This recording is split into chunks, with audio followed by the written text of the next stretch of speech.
Toutes et tous. Merci d'abord aux organisateurs et aux organisatrices d'avoir maintenu cette réunion malgré la Covid. Alors moi, je vais simplement maintenant vous présenter quelques pistes pour mieux prendre en compte l'écureuil roux dans la gestion forestière.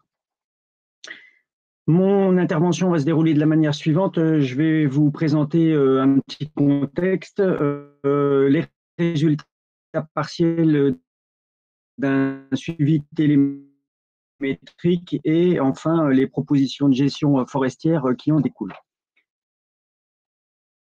Donc, avant 2013, nous avions beaucoup donné sur l'écureuil roux en dehors de sa répétition, pas de choses concernant sa biologie, son écologie, l'état de ses populations. Et donc, en 2007-2009, le Muséum de Paris a lancé un programme de recherche sur l'espèce auquel on a pu collaborer. Et les principaux objectifs étaient de mettre à jour la carte de répartition, affiner les connaissances sur la génétique et la morphologie, affiner les connaissances sur les facteurs intervenants sur son abondance, les prédateurs, l'alimentation, le parasitisme, la concurrence avec les espèces introduites, l'écologie, etc. Et en 2008, l'ONF a pu lancer une étude dans les Alpes du Nord pour essayer d'apprendre des choses sur cet écureuil roux en moyenne montagne. Alors d'abord, d'en connaître un petit peu plus sur sa biologie, en particulier sur sa morphologie, que je ne pourrais pas présenter ici, en connaître un petit peu plus sur son écologie à travers son abondance, que je ne pourrais pas non plus présenter ici, mais ce que je vais vous parler, c'est de l'analyse de données sur l'utilisation de l'espace au travers différentes altitudes, habitats et fructification, évidemment, pour en déduire des mesures de gestion forestière qui lui sont favorables avant l'arrivée de l'écureuil gris venant d'Italie. Alors, notre but était d'étudier l'occupation de l'espace de l'écureuil roux, de connaître les exigences de l'espèce en termes d'habitat et de déterminer ses habitats préférentiels si on y arrivait. Donc, l'étude s'est réalisée en Savoie, sur le massif de l'Épine. Donc, vous voyez sur la carte ici le bout du lac, la partie sud du lac du Bourget.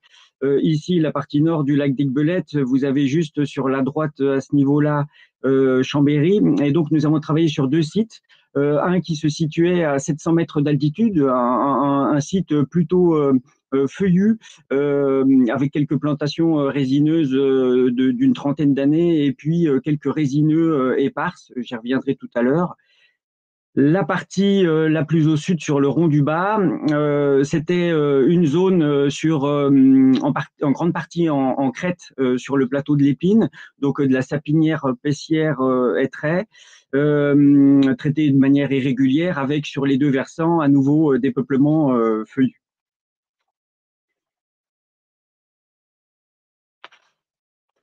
Alors, pour cela, nous avons suivi sur ces deux sites indépendants et pendant 3 ans en simultané, donc de 2010 à 2012, pardon, 22 individus, 5 femelles et 7 mâles à 700 mètres et 4 femelles et 6 mâles à 1000 mètres.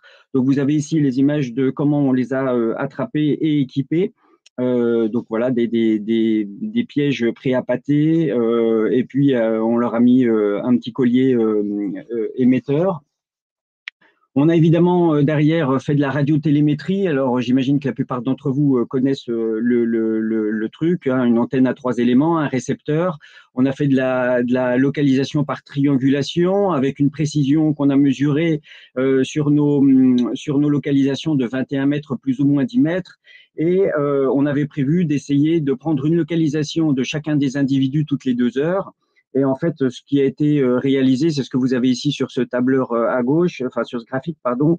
76% de nos localisations étaient prises dans un pas de temps entre 1h45 et 2h15. Pour en moyenne 200 plus ou moins 60 localisations par individu et par année.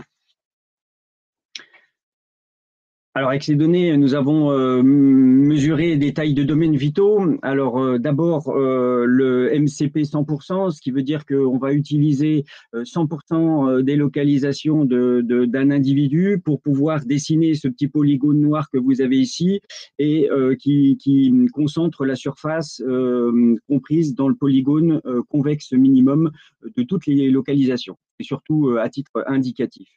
Nous avons ensuite mesuré la taille du domaine vital kernel à 95%, donc on n'utilise que 95% des localisations, avec un facteur de lissage H ajusté donc au vu de la bibliographie et ajusté donc à nos sites.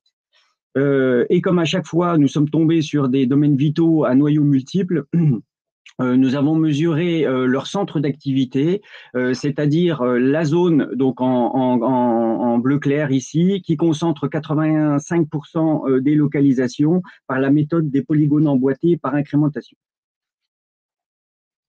Nous avons évidemment, parallèlement à ça, décrit les habitats présents, suivi les fructifications et suivi les nids utilisés à 700 mètres. Alors voici les principaux résultats. Donc d'abord d'un point de vue habitat. Alors vous avez sur la loupe ici en haut le site à 700 mètres qui est délimité par 100% de toutes les localisations de tous les individus suivis.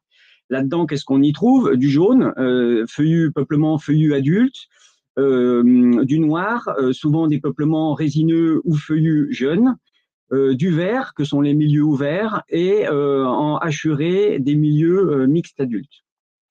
Vous avez, alors l'échelle n'est pas la bonne, ce polygone est bien plus grand en réalité, mais sur le site à 1000 mètres, en plus, une zone violette de résineux adultes, vous voyez, qui est souvent avec des peuplements mixtes adultes, et puis sur les deux versants, les peuplements feuillus adultes à nouveau. Alors, ça nous a permis, ça, de pouvoir calculer les surfaces que représentait chacun des habitats sur les deux différents sites.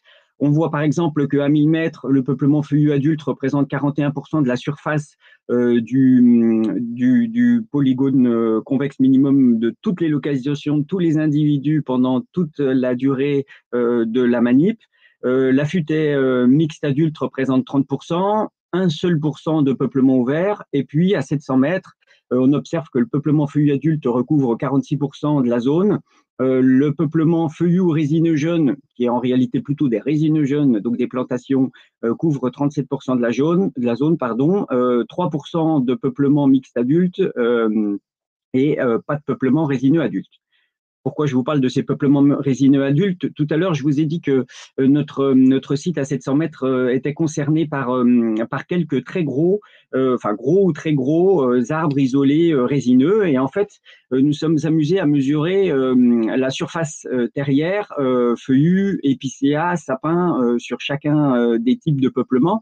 La surface terrière, pour vous rappeler ce que c'est imaginer qu'on coupe tous les arbres sur un hectare de forêt, et qu'au niveau de la section des arbres à 1,30 m, on somme toutes les surfaces que cela représente, ce qui nous donne une valeur en mètres carrés par hectare, occupées par des troncs d'arbres, on va dire. Et ben, par exemple, puisque c'est celle-là qui nous intéresse en particulier, la surface terrière d'épicéa dans le peuplement feuillu adulte de la zone à 700 mètres est à 0 en moyenne. Et là-dedans, malgré tout, on a 75% qui est concerné par des gros bois, c'est-à-dire des arbres qui font plus de 45 cm de diamètre à 1 mètre. Voilà. Alors, pour illustrer un petit peu ça, bah, vous voyez le site à 700 mètres d'altitude. Les points verts sont ces fameux arbres résineux isolés. Alors, dans la zone mixte, évidemment, ils sont plus représentés. Et ici, entourés en bleu, vous en avez 4 en particulier. On a observé très, très souvent qu'ils étaient utilisés, en particulier en hiver et au printemps. Il s'agissait de 4 épicéas.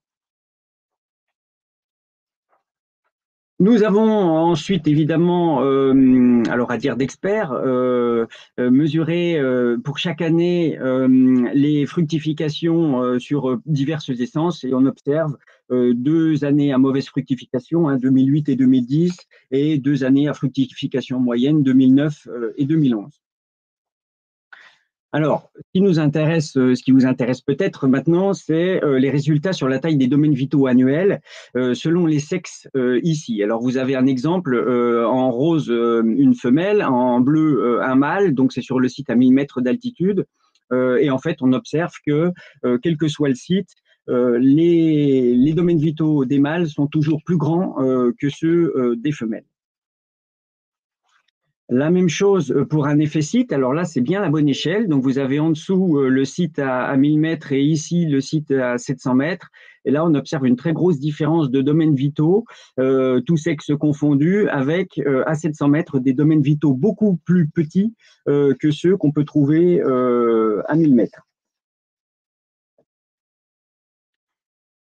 Alors, cela nous a amené à calculer la proportion d'habitats qu'intersectent chacun des centres d'activité de nos individus. Donc, imaginez le centre d'activité des individus, ce qu'on avait tout à l'heure en bleu, le ICP 85%. Eh ben, on a regardé sur cette zone quelle surface représentait chacun des types d'habitats en pourcentage. Et donc, je vous ai remis ici, par exemple, sur le site à 1000 mètres, la représentativité de chacun des habitats qu'on a vu tout à l'heure, idem à 700 mètres, et je voulais vous montrer, donc en vert, qu'il nous est apparu que certains habitats semblaient plutôt préférés. Hein. Ici, par exemple, l'habitat résineux adulte est représenté sur le site à 1000 mètres à 15% de la surface, et en réalité, il est présent dans 51 et 61% de la surface des ICP, des mâles et des femelles. La même chose pour le peuplement résineux ou feuillu jeune ici, qui est un petit peu moins représenté sur le terrain qu'il n'est utilisé. Pas d'utilisation du peuplement feuillu adulte, ni par les mâles ni par le femelle sur le site à 1000 mètres dans les centres d'activité. Voilà. Quant au site à 700 mètres d'altitude, on observe que le peuplement mixte adulte, qui est représenté à 3% de la surface de l'ensemble du site, est utilisé dans 19 et 25% des ICP, des mâles et des femelles respectivement. Alors, je vous ai mis ici un petit carré avec des pointillés pour dire que l'habitat milieu ouvert du site à 700 mètres, qui représente 14%, semble à peu près utilisé de la même façon. C'est simplement un petit biais méthodologique, puisque quand on a calculé les ICP 85% des individus, on n'a pas déduit les surfaces des prés qu'on avait sur la zone. Voilà. Alors, localisation des nids pour changer de sujet. Vous avez ici la zone à 700 mètres. Alors, je te vois arriver, Dominique, j'ai plus que 5 minutes, j'ai bien compris. La zone à 100 mètres, vous avez en bleu tous les nids qu'on avait découverts et en blanc toutes les localisations. On a suivi 49 nids en 4 ans sur 175 observations de 12 individus. Et on a observé ceci, que les essences étaient très diverses. L'épicéa et le chêne étaient les deux principales essences utilisées, mais plein d'autres, y compris même par exemple le Douglas, et donc une grande hétérogénéité des essences supports de nid. Les femelles et les mâles utilisent les résineux dans la même proportion. Les nids sont en moyenne à 13 mètres de hauteur, disons entre 5 et 21 très exactement, sur des arbres qui font en moyenne entre 18 plus ou moins 5 mètres de haut. Les nids sont souvent orientés au sud par rapport à l'axe du tronc. Voilà. Et donc une petite particularité, c'est que l'emplacement des nids sur les feuillus était souvent dans des arbres qui portaient du lierre, parce qu'ils se mettaient à l'abri dans le lierre, une de ces seules espèces qui en hiver conservent ces feuilles. Alors, tout ça pour conclure sur 2 points particuliers, un effet positif de l'hétérogénéité des essences et un effet positif de la présence de résineux dans nos peuplements, en fait, ce qui nous amène à une disponibilité alimentaire assurée. Plus on a d'essence, plus on a de chances de pouvoir trouver à manger. Donc, proposition de gestion conservatoire, ben, vous avez ici ce que préfère plutôt l'écureuil roux. Alors, vous avez reconnu que ce n'est pas un écureuil roux qu'on a ici, hein, c'est Scrat. Mais notre écureuil roux préfère visiblement épicéa, pin et fruits de mélèze, mais aussi évidemment tout ce qui est noisettes, faine et akène de charme, par exemple, comme toutes les baies de fruitiers en particulier. Et par contre, il aime un petit peu moins tout ce qui est sapin et gland parce que, à la différence de l'écureuil gris, un des lointains cousins de l'écureuil à dents de sabre qui vit maintenant en Amérique et qui était introduit en Europe, il arrive très mal à les digérer. Et donc, ces essences de gauche sont plutôt ce qu'on pourrait appeler des essences constitutives d'habitat de haute qualité. Et alors justement, habitat de haute qualité, l'idée c'est qu'il faudrait donc le rengarder. Alors dans les peuplements mélangés, au moins 5%, à la fois dans l'espace et dans le temps. Donc là, vous avez à l'année N réparti par exemple comme ça, et à la N plus 50 réparti par exemple de cette manière. Et en forêt de composition plus homogène, en garder au moins 30%. Alors en feuillu, alors en dehors du hêtre, les peuplements qu'il va probablement préférer sont quand même des peuplements résineux et en tout cas adultes. Et en forêt résineuse, il va préférer les peuplements probablement de pins et d'épicéas pour pouvoir adultes, encore une fois, pour pouvoir y vivre convenablement. Toujours maintenir ces gros arbres à raison d'au moins 5 gros ou très gros arbres résineux par hectare ou feuillus quand il s'agit du hêtre, répartis dans le temps et dans l'espace de la même manière. Éviter évidemment de couper les lierres autant que possible, ce qui n'est pas toujours simple à expliquer à certaines personnes qui ont l'habitude de le faire, mais voilà, il faut vraiment qu'on arrive à les garder. Limiter à chaque martelage, donc l'opération qui consiste à prévoir les arbres qu'on va couper, de conserver au moins 75-80% des gros dans le peuplement qui va rester. Si possible, préfère une sylviculture irrégulière, pourquoi pas par bouquet. Là, vous avez évidemment, enfin, vous voyez une petite trouée qu'on a en forêt de montagne avec des grands arbres, des moyens, des petits, et puis au milieu, là, vous avez un noisetier qui peut fructifier, qui peut profiter justement de ces ouvertures pour pouvoir faire les noisettes. Et puis d'ailleurs, au pied, on peut avoir des myrtilles, etc., pour toutes les espèces. Un petit truc qu'on avait remarqué qui nous a paru quand même intéressant lors de nos radio tracking et en particulier quand on était en homining. Vous avez ici les peuplements noirs que je vous ai illustrés avec une photo ici, sont des peuplements qu'on a feuillus, jeunes, qu'on a éclaircis et donc les houppiers sont plus jointifs. Et ben en réalité, même si vous avez des petits points blancs à l'intérieur, hein, rappelez-vous de notre erreur de localisation par triangulation, on les a souvent observés en train d'utiliser les lisières proches des peuplements qui étaient autour pour pouvoir se déplacer. Et ce qui nous fait dire que plutôt que de travailler de manière sur des parcelles de manière contigue comme ça, eh ben, il serait mieux d'essayer autant que possible de pouvoir écarter les parcelles dans lesquelles on va faire des interventions à chaque année pour pouvoir toujours conserver ces fameux corridors, ce qui n'est pas toujours simple dans les forêts dont on hérite parce qu'elles ont souvent été traitées comme ce que vous avez ici à gauche. Pour ce qui concerne la desserte, évidemment, on suggère de conserver une voûte de houppier jointif pour permettre à l'écureuil roux de pouvoir traverser, et sinon d'avoir recours temporaire aux écuroducs. Ça marche pas super bien, mais ça peut dépanner. Différer chaque fois que possible les exploitations à l'occasion de fructification exceptionnelle. Donc, par exemple, pour le hêtre, essayer de pas trop intervenir en forêt de juillet à novembre. Pour le pin et l'épicéa, de juillet à avril, ce qui est un peu quand même compliqué, et surtout pour nous, chez nous en montagne, parce que la période qui reste aux gens pour pouvoir travailler en montagne est vraiment très réduite.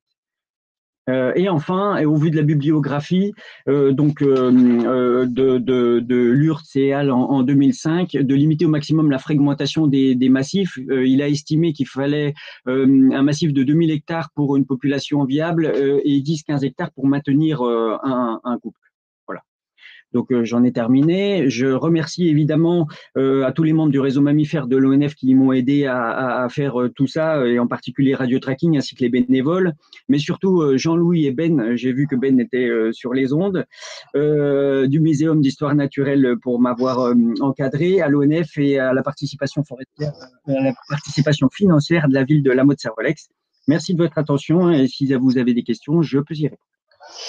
Merci Sébastien. Je reprends la main justement pour les questions. Alors, je vais fusionner deux questions.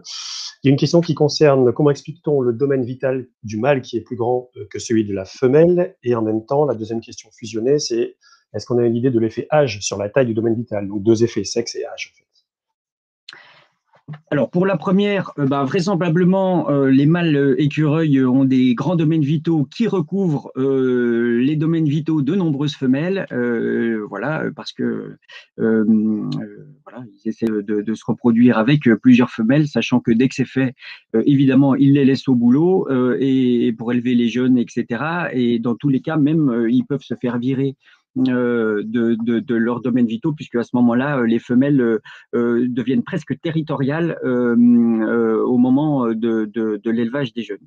Pour la seconde question, en fait, on n'avait pas mesuré l'âge des individus parce qu'on ne le connaissait pas. Alors évidemment, pour ceux qu'on a repris plusieurs fois, on a pu voir des petites évolutions au fil du temps. Et il semblerait plutôt que soit pas trop une histoire de surface, mais plutôt d'habitat. Et en fait, les mâles, enfin, les quelques mâles qu'on a repris plusieurs fois d'affilée, on a vu qu'ils se sont plutôt rapprochés d'habitats de haute qualité, justement, pour pouvoir alors à la fois vivre plus simplement et peut-être aussi être dans des coins où il y avait plus de femelles. Voilà. D'accord. Est-ce que tu peux nous dire deux mots sur les écuroducs? Parce que tu as brièvement parlé de ça et tu dis que ça ne fonctionne pas très bien. Est-ce que tu peux nous en dire deux mots?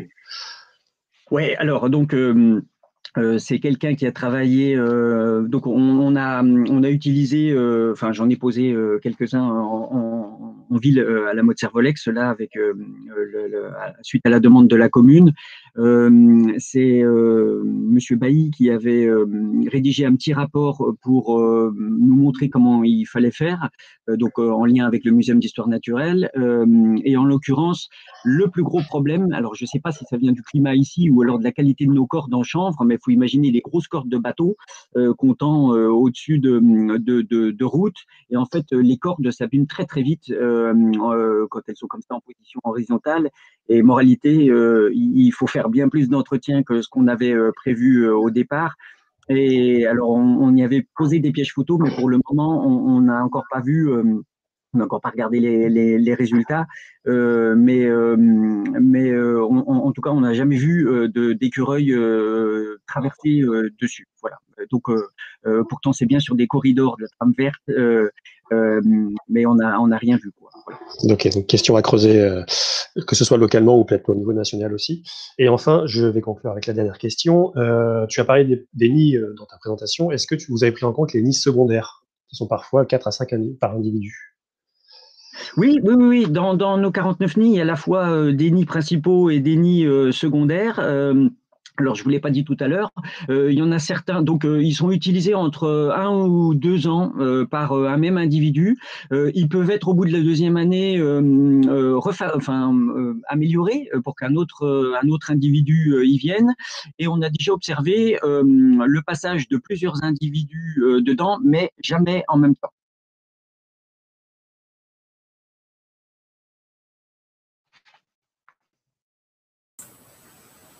Eh bien, merci Sébastien.